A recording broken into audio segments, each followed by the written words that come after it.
Bonjour à tous, je suis Florence Marchal, porte-parole de la MINUSCA, et c'est avec un immense plaisir que je vous retrouve pour cette nouvelle conférence de presse de la mission. Que vous soyez ici dans cette salle à Bangui ou à l'écoute de Radio Guira, soyez les bienvenus. La protection des civils est au cœur du mandat de la MINUSCA. Chaque jour, nous agissons pour que les Centrafricaines et les Centrafricains vivent en sécurité, à l'abri des menaces et de la violence. Direction tout d'abord la préfecture du Haut-Mboummou, où la semaine dernière, la MINUSCA a facilité une mission du comité de mise en œuvre préfectoral de l'accord de paix, le CIMOP, une mission conduite par le préfet à Bambouti. Cette mission a permis d'évaluer la situation sécuritaire et les besoins des populations afin d'encourager leur retour dans de bonnes conditions. L'école de Bambouti a rouvert ses portes et a accueilli lundi ses premiers élèves depuis les événements de la fin décembre.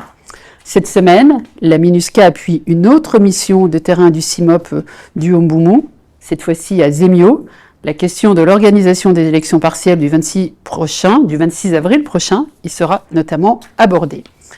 La mission dans le Haut-Mboummou poursuit ses efforts en coordination avec les autorités centrafricaines pour rétablir le calme dans cette partie du pays, en promouvant le dialogue et la médiation au niveau local et en contribuant au renforcement de la sécurité par le déploiement de soldats supplémentaires. À ce jour, 356 éléments des forces de défense centrafricaines ont été déployés à Zemio et 110 à Bambouti, et cela avec l'appui logistique de la MINUSCA. La MINUSCA met également pleinement en œuvre son mandat de protection des civils dans la Vakaga. Une délégation composée de représentants de la mission et des autorités et communautés locales s'est rendue vendredi dernier à Hamdafok, à la frontière avec le Soudan. L'objectif de la mission était d'évaluer la situation sécuritaire et humanitaire et d'encourager la mise en œuvre de l'accord de paix du 30 octobre 2025 afin de renforcer la cohésion sociale. Je vous rappelle que cet accord de paix, qui a d'ailleurs été salué lors de la réunion du Conseil de sécurité sur la Centrafrique de mercredi dernier, donc cet accord de paix résulte d'un dialogue communautaire qui avait été facilité par la MINUSCA et auquel avaient pris part pendant 3 jours 100 délégués des communautés frontalières centrafricaines et soudanaises. Les parties s'étaient notamment engagées à limiter la circulation des armes, à traduire les auteurs de crimes devant la justice et à améliorer la coordination en matière de transhumance. Lundi, toujours dans la préfecture de la Vakaga, la MINUSCA a effectué une visite conjointe avec le gouverneur du Fertit à Wanda-Djalé, à la suite des tensions survenues ces derniers jours entre les communautés et les forces de défense centrafricaines. La force de la mission est présente sur place. Elle a intensifié ses patrouilles. L'objectif est que le calme, là aussi, revienne au plus vite. Comme promis lors de notre dernière conférence de presse, je souhaite à présent développer plusieurs informations qui sont contenues dans le rapport du secrétaire général sur la situation en République centrafricaine, donc un rapport qui a servi de base à la réunion du Conseil qui s'est tenue la semaine dernière à New York. Il s'agit de compléter les points saillants présentés par la représentante spéciale du secrétaire général pour la République centrafricaine, Valentine Rugwabiza, lors de son intervention depuis Bangui. Pour rappel, la chef de la MINUSCA avait abordé la mise en œuvre par la MINUSCA de son mandat d'assistance électorale, de son mandat de soutien au processus de paix, y compris aux opérations de désarmement et de démobilisation. Elle avait également relaté la situation sécuritaire et partagé les priorités de la mission dans le contexte post-électoral, dans un environnement marqué par de fortes contraintes de liquidité au sein des Nations Unies. Donc les quelques faits que je vais maintenant détailler sont survenus entre octobre 2025 et février 2026, soit une période de 4 mois, la période donc couverte par le dernier rapport. Le rapport met en lumière le soutien de la MINUSCA au rétablissement et à l'extension de l'autorité de l'État.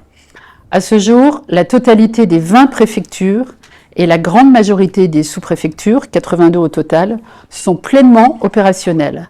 À la suite du déploiement par la MINUSCA, des fonctionnaires sur le terrain et à la remise de bâtiments rénovés ou nouvellement construits et équipés, soit une augmentation donc de 65,3% depuis 2024 en ce qui concerne le rétablissement et l'extension de l'autorité de l'État et la présence des fonctionnaires sur le terrain. Augmentation entre 2024 et 2026, plus 65,3%.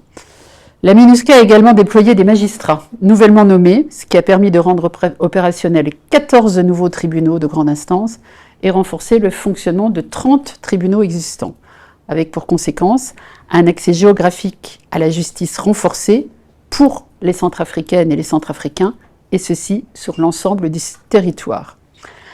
La MINUSCA poursuit la remise d'infrastructures aux autorités centrafricaines. La semaine dernière, elle a par exemple livré à Bangui le bâtiment de la brigade territoriale de gendarmerie qu'elle a construit et entièrement équipé. Afin d'améliorer la mobilité nécessaire à la protection des civils, au soutien logistique et à l'accès humanitaire, la mission a mené à bien plusieurs chantiers. En premier lieu, pour faciliter le transport aérien. 5 pistes d'atterrissage ont donc été réhabilitées dans la période concernée, 3 autres pistes modernisées, ainsi qu'une aire destinée aux hélicoptères, et 4 sites ont également fait l'objet de travaux d'entretien. Concernant le transport routier, la MINUSCA a réparé des routes et des ponts dans les préfectures de la Haute-Koto, du Homboumou, de l'Impende, de la Mamberikadei et du Mbomou. Donc voilà, le rapport présente également la situation humanitaire dans le pays, les défis auxquels sont rencontrés nos collègues humanitaires sur le terrain. Et le rapport fournit aussi des informations sur le fonctionnement de la MINUSCA. Il vous sera distribué à l'issue de cette conférence de presse et pour nos auditeurs, il peut être consulté sur le site web de la mission.